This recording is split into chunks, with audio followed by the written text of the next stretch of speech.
You're listening to an Airwave Media podcast. They say to only bring what you can carry. So with the all-new 2025 Ford Expedition Tremor, bring a lot. Like 3 dirt bikes, a few tents, an entire crew ready to make memories. A panoramic 24-inch display, and the confidence to push your limits. The all-new 2025 Ford Expedition Tremor. Always consult the owner's manual before off-road driving. Know your terrain and trail difficulty and use appropriate safety gear. Max payload varies based on accessories and vehicle configuration. See label on door jamb for carrying capacity of a specific vehicle. Always properly secure cargo.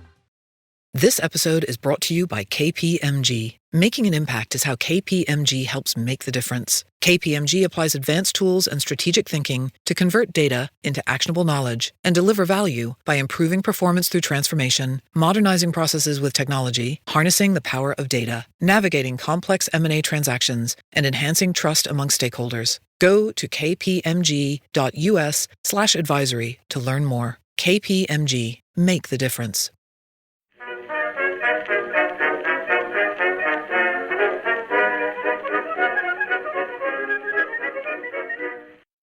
Hello everyone and welcome to History of the Second World War, episode 228, The Battle of Britain Part 3, New Plans. This week, a big thank you goes out to Eric and Ben for supporting the podcast by becoming members. Members get access to ad-free versions of all of the podcast episodes, plus special member-only episodes roughly once a month. You can head on over to historyofthesecondworldwar.com/members to find out more. Just like on August 14th, the forecasts for August 19th made it clear that weather was going to be an issue, and this time the forecasts were correct. This allowed the Luftwaffe leadership to once again assemble to review what had taken place so far over the previous days and what they planned to do moving forward. There was a growing urgency to these discussions because already by the 19th, the Luftwaffe's plans were already falling behind schedule. The most optimistic estimates had been that the RAF could be beaten in only a matter of days, with the most optimistic among the Luftwaffe staff believing that it could be done in only 3 days. But by the 19th, it had been 6 days, and yet every time the Luftwaffe sent planes over Britain, Fighter Command rose to meet them in considerable numbers. At the same time that the Luftwaffe leaders were at Goering's headquarters at Karen Hall for these discussions, back in Britain, refinements to processes and procedures were well underway. The commander of 11 Group, the fighter command formation based in southeast England, often under the greatest threat, would send out new orders to reiterate the importance of focusing on the German bombers, with the only goal with the German fighters being to distract them to let other fighters get to the bombers. Another note went out to the air controllers of 11 Group to make sure that they were calling on 10 and 12 Group fighter squadrons as often as they needed to. It's interesting to compare the two different groups at this moment on August 19th, because in retrospect, it feels like the Germans were sort of hunting for answers, while the British seemed to already have the answers and only needed to tweak what they were doing. At Karen Hall, the meetings that would occur for the Luftwaffe staff on the 19th were absolutely critical, because after a week of fighting, and with the invasion roughly a month in the future, time was very much of the essence. Unfortunately, it would get off on the wrong foot immediately when the official Luftwaffe intelligence estimates were provided to the assembled leaders as information that they could use in their decision-making and debate. Every German estimate in terms of damage done, the state of British airfields, the state of sector stations, and other infrastructure was overly optimistic about the impact of the German bombers over the previous weeks. The belief was that of the 50 airfields that had been hit by the Luftwaffe, 2 of them were completely abandoned, 3 of them had been severely damaged, and 2 sector stations were believed to have been virtually destroyed.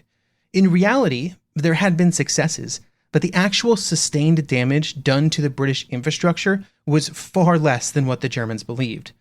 One base had actually been abandoned, the Royal Navy's Ford base where they had placed torpedo bombers, and others had been damaged, but most of that damage had been repaired, or at least the major damage had been repaired. Many of the airfields experienced some damage that had degraded their abilities, but it represented a reduction, not a removal of their ability to fulfill their role. The overestimation of the damage done by the Luftwaffe bombers also extended to the number of British aircraft that had been destroyed. The German estimates were that they had destroyed around 450 Spitfires and Hurricanes, along with 100 additional fighter-type aircraft since the beginning of July. Based on this number, and estimates of total RAF fighter strength before the campaign began, meant that the Germans believed that the British had at most 430 fighters remaining. In comparison to these major losses, the Germans knew that they had lost 127 Bf-109s and 297 total aircraft during the campaign. This made it seem like the balance of forces was not just in the favor of the Germans, but that it was getting better all the time, including a massive 4.5 to 1 ratio in the all-important single-engine fighter category. But actually, the numbers were far closer to even than that, and particularly in fighters. Instead of having a massive advantage in victories, the Luftwaffe and the RAF were trading roughly equally. The misunderstanding of the score in fighters was absolutely critical to German evaluations of the campaign up to this point in the middle of August. They knew that their own bomber losses were severe, with 127 light and medium bombers having already been lost, which was about 13% of the total number, and 52 Stukas had also been shot down, about 17% of the total number that they had. These were heavy losses, with the crew losses being particularly severe. But as long as the German fighters were heavily winning the fighter battle, everything could still be okay. The fact that they were not, but the Luftwaffe leaders thought they were, caused them to make far less drastic changes to their strategy than would have been made if they had had accurate information. There would be changes though, and that would start with the bombers. Bomber losses, while not as critical as the fighter numbers as just mentioned, could not be ignored, and the attrition that the bomber groups were suffering had to be in some way addressed if they wanted to have enough of them left when the invasion started. The most important force to protect was the one that would be the most beneficial to the support of that invasion, the Stukas. Until it took to the skies over Britain, the Stuka had been one of the most reliable tools in the German arsenal, and its actions over Poland and France are simply legendary. But the fact remained that it was a slow aircraft, and over Britain they were faced with a completely different scenario than during earlier campaigns. The only real option was to use them less, or at least to reduce their use to only the most favorable of circumstances. Goering's orders would say that this was to be the case until the enemy fighter force was fully broken. The vulnerability of the Stuka was in some way shared by the other German bombers as well, and the only option that was available was to provide them with more protection. And while this was easy to say, it was much more difficult to actually accomplish. The general guidelines were that the German fighter escorts needed to double, but there were just not enough fighters to go around. The problem was compounded by the fact that it was clear that the Me-110s were just not capable of fulfilling the job as bomber escort. It was just too vulnerable to the exact attacks that they were trying to defend the bombers from. The only real option were the 109s, but given the limited numbers available, there would have to be major changes, either to how they were operating or to in some way find a way to concentrate available strength in a more direct manner. In both cases, there would be resistance. In terms of changing how the 109s were operating, this went back to the earlier debates that had been occurring within the Luftwaffe for months. The bomber groups wanted close support that was always available at a moment's notice. The fighters wanted as much freedom as possible to execute their own attacks in their own way, believing that it was this freedom that would give them the greatest advantage over the RAF. In Goering's orders that came out of the August 19th discussions, he understood this, and also agreed with it in some extent, kind of both ways, saying, quote, "Only part of the fighters are to be employed as direct escorts to our bombers. The aim must be to employ the strongest possible fighter forces on free hunt operations, in which they can indirectly protect the bombers, and at the same time come to grips under favorable conditions with enemy fighters." End quote. The concern among the fighter group leaders is that with bomber escort duty being seen as so important, it would always be the free hunting sorties that would be the first to be reduced should it be required. The argument would also be made that the bombers would play just as important of a role as the fighters in cutting down fighter command numbers, and so escorting them and defending them from Spitfires and Hurricanes would be just as effective at wearing down fighter command as aerial combat would be. But all of this was still being based on the assumption that the Luftwaffe was massively more effective than it really was, with the fighters achieving more than a 4-to-1 victory ratio. And so even if escorting the bombers reduced that a little bit, they would still be ahead. With the numbers very close to even a small reduction in overall win rate would push the Germans into a losing position. There was also another problem. The requirement for a doubling of the bomber escorts was simply not possible given the number of fighters available and the sortie rate of the German bombers. The fighter pilots were already being pushed to the maximum. They had very little left to give, and more 109s had to be found somehow. Of course, more did not exist, and so the only other option was to concentrate those available, and this was done by the shift of all Luftwaffe 3 single-engine fighters into Luftwaffe 2. This would give Luftwaffe 2, commanded by Kesselring, almost 850 109s, and they would be concentrated against just 11 Group in southeast England. Because it no longer had single-engine fighters, Luftwaffe 3 would become an almost exclusively night operation force. Shifting the forces around was a logical move. There was a problem of fighter concentration, and they solved it, and by doing so, they completely changed the overall structure of the air offensive. Up until the middle of August, the Luftwaffe had been focusing on broad attacks, with many targets all around southern England being bombed. Moving forward, the efforts would be far more focused. The hope was that this would allow for the real damage that was required for Sea Lion to succeed, but in some cases, it also played into the strengths of RAF Fighter Command. This was because at the same time that the Luftwaffe leaders were determining their path forward, the British were constantly making adjustments to how they were fighting the battle. For example, on the 19th of August, the same day that the Luftwaffe meetings were occurring, new instructions were sent around from Air Vice Marshal Park, the commander of the all-important 11 Group of Fighter Command, which the Luftwaffe would be focusing on in the following weeks. One of the interesting orders that this contained was that under no circumstances were RAF fighter pilots to stray out over the water further than gliding distance from the coast.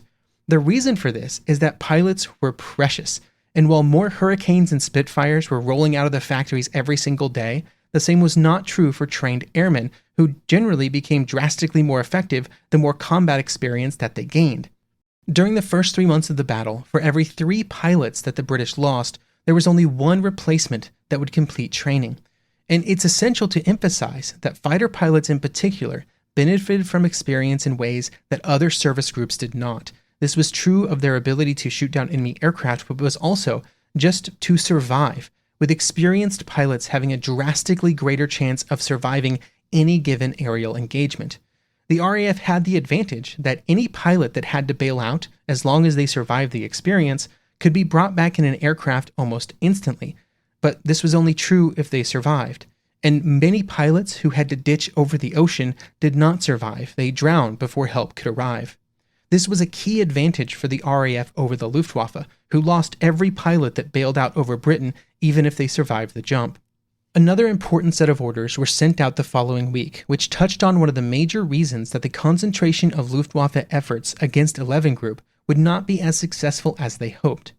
Within the structure of RAF Fighter Command, there were multiple different groups, with the 3 most important to the story of the Battle of Britain being 10 Group in southwest England, 11 Group in southeast England, and then 12 Group positioned to the north. Fighter Command was structured so that each of these groups could support one another when required.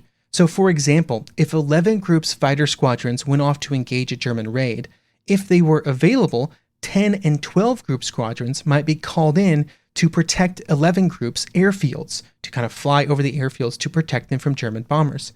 As long as these sector stations kept operating, and they were allowed to organize and facilitate the support and assignment of squadrons of Fighter Command, everything was remarkably resilient, actually. And the sector stations were, by the middle of August, largely doing just fine. 3 of the sector stations most directly in the path of the Luftwaffe were Biggin Hill, southwest of London, Tangmere, southwest of London, and Kenley, south of London. And while they had been targeted by Luftwaffe bombing raids multiple times, they were still completely functional. Kenley had been hit the hardest, and it had only been taken down for a few hours. The survival of these sector stations and Fighter Command headquarters at Bentley Priory, and the failure of the Luftwaffe to truly strike a blow against Fighter Command's infrastructure, meant that as long as pilots and aircraft were available, then the fight would continue. And on the topic of aircraft, even in mid-August, things were actually beginning to tilt in favor of the RAF. During August, the Luftwaffe would receive 184 new Me-109s and 125 Me-110s, so 309 fighters in total. During that same time, the RAF would receive 476 new fighters of a variety of types. In both cases, they were barely keeping up with losses, not just losses in combat, but also mechanical write-offs. But that meant victory for the RAF. Again, all they had to do during this battle was survive, and they were doing great at it.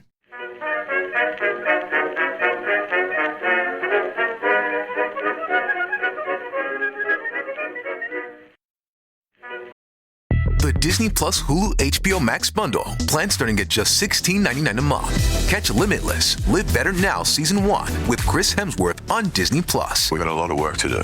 Alien Earth on Hulu. This ship collected monsters. And Final Destination Bloodlines on HBO Max. Death is coming for our family. The Disney Plus Hulu HBO Max bundle. Plans starting at $16.99 a month. All these and more streaming soon. Visit Disney Plus Hulu HBO Max bundle.com for details.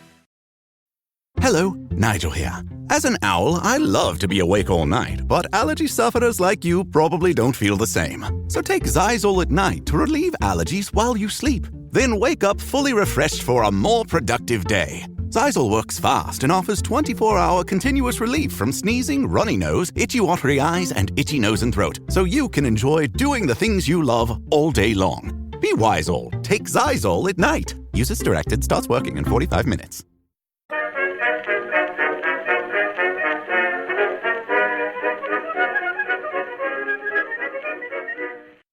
While most of the emphasis was being placed on the daytime fighting over southern England, throughout August another important aspect of the campaign would receive more resources and focus, and that was the night bombing campaign. The Luftwaffe believed that its daytime raids would be what destroyed the RAF, but that did not prevent them from investing time and effort into preparing for nighttime bombing raids before the start of the war. A key problem that they had to solve was how to ensure that the bombers dropped their bombs anywhere close to where they were actually targeting. Earlier episodes in this podcast series discussed this problem and how it was solved, but just briefly, during the Second World War, at a time before the availability of GPS, it was incredibly hard for aircraft to know exactly where they were located. Sure, they could try and keep track manually with course, speed, and time, but there was always some flimsiness to airspeed indication, which would compound greatly during a long flight. The solution to this problem for the Germans was through the use of radio waves, creating a series of radio signals that, when combined with radio receivers on the bombers, would give the bombers information about whether they were heading the correct direction, and then when they were over the target and should drop their bombs. This system, with various refinements and various names, would be a critical piece of the German plan for the Battle of Britain. This thing kicked off a bit of an arms race between the Germans and their radio signals and the British intelligence groups and their goal of disrupting the radio navigation in some way, events that were covered back in episode 202, if you want to go listen again. But even when the Germans were able to get their bombers over the target, and they did that quite frequently, they ran into another major problem that would be the number one theme of strategic bombing campaigns throughout the course of the war. You've heard me talk about it before. We're going to talk about it so many times in the future. It was actually hard, like really hard, like shockingly hard to actually accomplish anything through aerial bombardment on strategic targets, things like factories, which were a frequent target for the nighttime bombing raids. These problems were made worse during the night because even though the radio navigation was accurate, it was not perfect, which meant that some factories, particularly ones focused on supplying aircraft, might be targeted multiple times and only a few bombs would actually hit the factory buildings. This was nowhere close to enough to cause real damage that drastically reduced the output from those factories. The Allies with far greater resources would experience the same problem later in the war. The Luftwaffe leaders might say that they were directly targeting the ability of the RAF to produce aircraft, and there were a few examples of real damage being caused to factories, like the one against the Short Stirling factory discussed last episode, but those were the exception, not the norm. There were also important mistakes made during the nighttime bombing raids that would completely change the course of the Battle of Britain. One of the greatest mistakes would be the one that was made on the night of the 24th to 25th of August, by a group of HE-111s that were trying to bomb, well, something. This is really interesting, and we're going to dive a little bit here into historiography and the sources for the podcast, because this is one of those instances where you see different information in different sources. They were either trying to bomb an aircraft factory at Rochester and mistook the Thames River for the Medway, as Tom Holland would say in the Battle of Britain, or they were trying to bomb the Thameshaven oil terminal, which was close to London, as described by Stephen Bungay in The Most Dangerous Enemy, or the Hawker Aircraft Factory at Kingston-on-Thames, according to Defeat the Few by Douglas C. Diddley and Paul F. Crickmore. Or it was some combination of those targets. Things seem very confused. But we do know the result of the raid, though. Some of the bombs, for whatever reason and based on whatever mistake was made, would fall on the east end of London. The critical part is that the bombs falling on London were not the intended result and were simply caused by the German bombers losing their way and dropping their bombs on the wrong target. It happened all the time. But the places where the 2 tons of high explosive bombs were dropped were damaged regardless of why they were dropped. The damage was not critical, but it was more the concept that the Germans had now bombed a major city in a nighttime raid. Churchill in the War Cabinet believed that it was essential that a response be given. The attack on a purely civilian target, which the Germans had mostly avoided up to that point in the Battle of Britain, had to be answered, and so it would be, with a raid on Berlin the very next night. The raid would target the Tempelhof airfield and the Siemens factory nearby, and it would be executed by a combined force of Hamdens and Wellingtons. Somewhere between 50 and 81, again the sources vary, of the twin-engine bombers would take part in the raid. Only 10 of the bombers even found Berlin, and when they arrived, there was cloud cover, which resulted in very few bombs actually finding any real targets of consequence. The most heavily damaged area was a farm, which was not exactly an ideal target. The next night, another bombing raid was sent out with various German cities as their targets. But then on the night of 28 to 29 August, Berlin would once again be the target, and they would actually drop their bombs within the city this time. A number of people were killed and even more were wounded. This would have an important ramification on the Battle of Britain and really the war itself. The raid was something of a shock to those who lived in Berlin, with William Schreier recording that it was the first time that the war had really been brought home to Germany's capital. Up until that point, the war had been somewhat distant. It was newspapers, it was radio. It wasn't here, it wasn't now, and then suddenly it was. Hitler would return to Berlin as soon as the news reached him at the Berghof, and he would order that the air defenses of the city be drastically improved, which would result in the construction of several flak towers, which were just the first of what would turn into many that would dot the landscape around the city. They would feature a wide array of anti-aircraft guns as well as hardened bomb shelters for 18,000 people. The other important change was that Hitler, who had previously resisted the suggestions from some within the Luftwaffe that they begin a civilian bombing campaign in Britain, well, now he removed those limitations. He would tell Goering that London was now a target that could be bombed, and that they should prepare a reprisal attack against London to hit back against the British. With this decision, the Luftwaffe took the first steps down the road to the Blitz.